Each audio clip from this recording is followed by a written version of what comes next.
আসসালামু আলাইকুম প্রিটেস্ট পরীক্ষার্থীরা অর্থাৎ এসএসসি 2026 ব্যাচের পরীক্ষার্থীরা তোমাদেরকে আজকে আমি ম্যাথের এমন কয়েকটা অঙ্ক দেখায় দেব যে অঙ্কগুলা তুমি একবার হাতে কলমে করে গেলে তোমার পরীক্ষায় ইনশাল্লাহ এখান থেকেই কমন আসবে।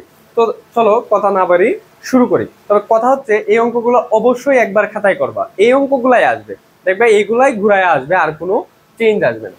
দেখো প্রথমেই যদি আমরা গ বিভাগ দেখি, আমরা জানি যে আমাদের সৃজনশীল প্রশ্ন আসবে হচ্ছে 4টা বিভাগ থেকে 8টা, সেখান থেকে প্রত্যেকটা বিভাগ থেকে ম্যাক্সিমাম একটা একটা করে সর্বোচ্চ 5টা প্রশ্নের উত্তর দিতে হবে। তো সেক্ষেত্রে আমাদের বীজগণিত থেকে 2টা আসবে, সেখান থেকে একটা আনসার করবা। জ্যামিতি অংশ থেকে 2টা আসবে, একটা আনসার করবা।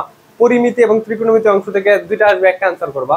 আর পরিসংখ্যান থেকে 2টা আসবে, এখান থেকে আমি বলবো তুমি 2টা অঙ্কই আনসার করো, কারণ পরিসংখ্যান থেকে 2টা আনসার করা খুবই ইজি। এবং দেখো পরিসংখ্যানের সাজেশনটাও আমাদের খুবই শর্ট। তাহলে এখান থেকে কি হবে, মানে 2টা অঙ্ক আসবে। এখান থেকে কি হবে, এখান থেকে হচ্ছে আমাদের 2টা অঙ্ক আসবে।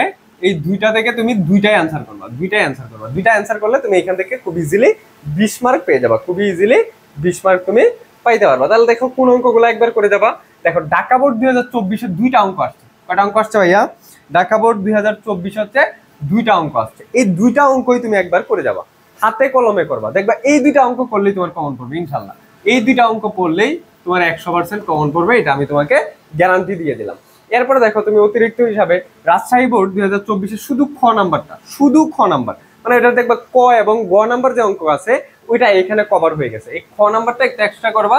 আর হচ্ছে চট্টগ্রাম বোর্ড 2024 খ নাম্বারটা, অর্থাৎ তুমি 2টা সৃজনশীল করবা আর এই 2টা খ নাম্বার করে অঙ্ক করবা, তাইলে তুমি এখান থেকে 20 মার্ক পাইতে পারবা। কত মার্ক ভাইয়া? 20 মার্ক তুমি ইনশাল্লাহ কমন পেয়ে যাবা। এরপরে আসো আমাদের গ বিভাগ, অর্থাৎ ত্রিকোণমিতি এবং পরিমিতি। এখান থেকে তুমি যে কোনো একটা চ্যাপ্টার ভালো করে পড়বা। তোমার যদি প্রিপারেশন মোটামুটি লেভেলের হয়, খুব ভালো লেভেলের না হয়, তাহলে তুমি এখান থেকে হয় ত্রিকোণমিতি পড়বা, ত্রিকোণমিতি পারলে ত্রিকোণমিতি, আর যদি তুমি পরিমিতি পারো তাহলে পরিমিতি, যে কোনো একটাকে তুমি চাইলে বাদ দিতে পারো, ঠিক আছে? তো দেখো আমার এখান থেকে ত্রিকোণমিতির জন্য তুমি কোন অঙ্কটা করবা? চট্টগ্রাম বোর্ড 2023 এবং 2024 এই 2টা অঙ্ক করবা। রাজশাহী বোর্ড 2023 করবা, ঢাকা বোর্ড 24, বরিশাল বোর্ড 23, অর্থাৎ তোমাকে অঙ্ক দিলাম আমি এখান থেকে 5টা। এই 5টা সিকিউ যদি তুমি করো ইনশাল্লাহ এই নিয়ম থেকেই কমন পড়বে এবং হুবহু কমন পড়ে যেতে পারে। তার সাথে তোমাকে আমি একটা কথা বলে দেই, উদাহরণ 11 বইয়ে দেখবা, উদাহরণ 11, উদাহরণ 8 এবং অনুশীলনীর 19, 20, 9.1 এগুলা পড়বা। আর দেখবা এই উদাহরণ 1-এর পরে কাজে 2টা অঙ্ক আছে, কাজে 2টা অঙ্ক আছে। উদাহরণে 11-র পরেই দেখবা নিচে বক্স করে কাজের 2টা অঙ্ক আছে, এই 2টা অঙ্ক একটু এক্সট্রা হিসাবে পড়বা। আর 9.2 থেকে কি আসবে, ওই যে ধরো cos a plus b is equal to 1/√2 দেওয়া আছে। আবার মনে করো sin a minus b সমান 1/√2 দেওয়া আছে, এখান থেকে a এবং b এর মান নির্ণয় করতে হয়, অর্থাৎ কোণের পরিমাপ কত সেটা বের করতে হয়। সেই অঙ্কগুলা করলেই তোমার এখান থেকে কমন পড়ে যাবে ইনশাল্লাহ। পরিমিতি, তুমি যদি পরিমিতি আগে পড়া না থাকে, ভালো কনসেপ্ট না থাকে, তাহলে পরিমিতি বাদ দিবা। আর যদি তোমার ত্রিকোণমিতি ভালো পড়া না থাকে তাহলে ত্রিকোণমিতি বাদ দিবা। তোমার একটা অধ্যায়ের যদি প্রিপারেশন নাও শুধু সৃজনশীলের জন্য, তাহলে তুমি কমন পেয়ে যাবা। তো সেক্ষেত্রে দেখো পরিমিতি থেকে তুমি Mymensingh board 24, Dhaka board 24, Dinajpur board 23, Chittagong board 23 এবং যশোর বোর্ড 24 এই অঙ্কটা খুব ভালো করে পড়বা। যশোর বোর্ড 24-এর এই অঙ্কটা আমি যদি প্রশ্ন করতাম, আমি এই অঙ্কটা হুবহু তুলে দিতাম বা এটাকে একটু চেঞ্জ করে এটা দিয়ে দিতাম। এর সাথে তুমি ঢাকা বোর্ড 23-এর একটু কোয়েশ্চনটা দেখে নিও, ঢাকা বোর্ড 23-এরটাও দেখে নিও, ঠিক আছে? এই হচ্ছে আমাদের গ বিভাগের আলোচনা। এরপরে আসো আমাদের খ বিভাগ। দেখো খ বিভাগ অর্থাৎ বীজগণিত পার্ট, এখানেও কিন্তু প্রশ্ন আসবে 2টা, তোমার 2টা থেকে একটা কোয়েশ্চেনের আনসার করলেই হয়ে যাবে। তাহলে সেক্ষেত্রে তুমি যদি মনে করো প্রমাণগুলা পারো না, এই প্রমাণগুলো আমি পড়াইছি কিন্তু খুবই সুন্দর করে, তোমাদের এই কঠিন টপিকটা আমি কিন্তু খুব সুন্দর করে পড়াই দিছি।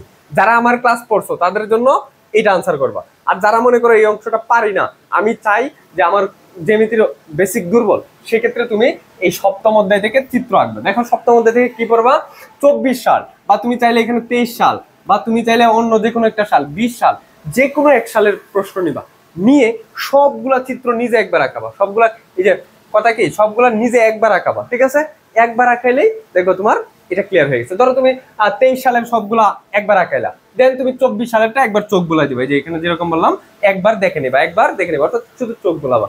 এরপর দেখো অষ্টম অধ্যায় বৃত্ত থেকে, দেখো এই যে তোমার এখানে 17 থেকে 26 পর্যন্ত উপপাদ্য লিখছি, এটা পড়লে শিওর কমন পড়বে, এর থেকে বাইরে কিছু আসবে না। এরপরে দেখো বিশেষ করে তুমি বৃত্তস্থ কোণ কেন্দ্রস্থ কোণের অর্ধেক, ঠিক আছে এইটা। এরপর হচ্ছে বৃত্তের দুইটা কোন একটা বিন্দু বহিস্থ বিন্দু থেকে বৃত্তের উপর দুইটা স্পর্শক অঙ্কন করলে স্পর্শক দিয়ে পরস্পর সমদূরবর্তী বৃত্তস্থ চতুর্ভুজের বিপরীত দুই কোণের সমষ্টি 180 ডিগ্রি। এই তিনটা সবচেয়ে বেশি করে পড়বা। আর সম্পাদ্য এখানে তিনটাই আছে, একটা হচ্ছে পরিবৃত্ত, একটা হচ্ছে বহিবৃত্ত, একটা হচ্ছে অন্তর্বৃত্ত। এই তিনটা পড়লেও সম্পাদ্য কমন করে যাবে। সেক্ষেত্রে তুমি এইগুলা পড়ার পরে, মানে এটা বই থেকে পড়বা, এটা কোথা থেকে পড়বা, এই পড়াগুলা তুমি বুক থেকে পড়বা। দেন তুমি কি করবা, গাইডটা নিবা বা তোমার যে টেস্ট পেপার সাপ্লিমেন্ট যাই আছে সেখান থেকে 24 সাল বা 23 সাল বা তুমি 20 সাল যে কোনো এক বছরের প্রশ্ন দেখবা, ম্যান্ডেটরি যে কোনো এক বছরের প্রশ্নগুলো যা দেখবা যে ওই যে বইয়ের পড়াগুলাই কিভাবে সৃজনশীলে আসছে, তাইলেই এনাফ। এরপরে আসো আমাদের সর্বশেষ ক বিভাগ। ক বিভাগের ক্ষেত্রে আমাদের অধ্যায় কিন্তু 3টা। ক বিভাগের ক্ষেত্রে অধ্যায় কয়টা? 3টা। সেক্ষেত্রে আমার প্রশ্ন আসবে 2টা। তো আমার ধারণা বা আমার প্রেডিকশন হচ্ছে তোমার তৃতীয় অধ্যায় অর্থাৎ বীজগণিতিক রাশি, এইখান থেকে একটা সৃজনশীল পূর্ণ দিবে। আর এই সেট ফাংশন, দ্বিতীয় অধ্যায় যে সেট ফাংশন এইটা, এবং এই যে 11 অধ্যায় অনুপাত এবং সমানুপাত, এই দুইটা মিলায় একটা দিবে, আমার ধারণা এটা। অথবা এমনও হইতে পারে যে এখান থেকে প্রশ্ন না দিয়ে এখান থেকে আসতে পারে, আবার এখানে দিয়ে এখান থেকেও না দিতে পারে, এরকমটাও স্যারেরা চাইলে করতে পারে। তাহলে সেক্ষেত্রে তোমার যে কোনো তোমার এক্ষেত্রে 3টা চ্যাপ্টার প্রিপারেশন নেওয়াটাই বুদ্ধিমানের কাজ হবে, কারণ এগুলো তো কঠিন চ্যাপ্টার না, বীজগণিতটাই আমরা সবচেয়ে বেশিবার করি। তো সেক্ষেত্রে দেখো আমাদের তৃতীয় অধ্যায় থেকে আমি যেই কয়টা প্রশ্ন এখানে লিখে রাখছি সেই কয়টা পড়লে ভাইয়া তোমার মোর দেন এনাফ। শুধু তুমি উদ্দীপকের কিছু পেজ থাকে, উদ্দীপকটা ভাঙায়া যদি x+1/x বা x-1/x এর মানটা আনতে পারো তাহলে এই অঙ্কগুলা পারবা। তাহলে এইখানে যা আছে তাই পড়বা। কুমিল্লা 23, ময়মনসিংহ 24, ঢাকা 23-24, দিনাজপুর 24-এর শুধু গ নাম্বারটা পড়বা, কারণ ক এবং গ নাম্বার এইখানে তোমার কভার হয়ে যাবে। আর ঢাকা বোর্ড 2020। এই গেল আমাদের তৃতীয় অধ্যায় বীজগণিতিক রাশি। এরপরে দেখো দ্বিতীয় অধ্যায় অর্থাৎ সেট ফাংশন। সেট ফাংশন থেকে এই প্রশ্নগুলো পড়লে more than enough. Dhaka board 24, Rajshahi board 23, Chittagong board 20, Comilla board 23, Mymensingh board 23-এর খ এবং গ নাম্বার। এটা আমার খুবই প্রিয়, ময়মনসিংহ বোর্ডের এই প্রশ্নটা আমার খুবই ভালো লাগে। আমি টিচার হইলে আমি তোমার এই কোয়েশ্চেন করলে আমি এই কোয়েশ্চেনটা থেকে কোয়েশ্চেন করার চেষ্টা করতাম। এরপর দেখো একাদশ অধ্যায় অনুপাত এবং সমানুপাত। এইখান থেকে যে কয়টা অঙ্ক আছে ভাই, এই কয়টা পড়লে তোর আর কোথাও তাকাইতে হবে না, ইনশাল্লাহ এখান থেকে আসবে। বরিশাল 23-24, যশোর 24, রাজশাহী 24, সিলেট 19। সিলেট 19 প্রশ্নটা খুবই ইন্টারেস্টিং, খুবই মজার একটা প্রশ্ন। এইটা থেকেই বারবার আসে এই প্রশ্নগুলো, দেখবা যে এটা থেকেই আসছে এই প্রশ্নগুলা। দেখবা এই সিলেট বোর্ড 19টা আগে করবা, সবার আগে সিলেট বোর্ড 19 অঙ্কটা করবা। এই হচ্ছে আমাদের ম্যাথের সাজেশন।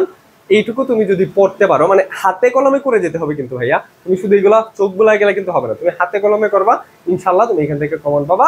দেখা হবে আবারও পরবর্তী ভিডিওতে। সেই পর্যন্ত ভালো থাকো, সুস্থ থাকো, পরীক্ষা ভালো করে দাও, শুভকামনা, আল্লাহ হাফেজ।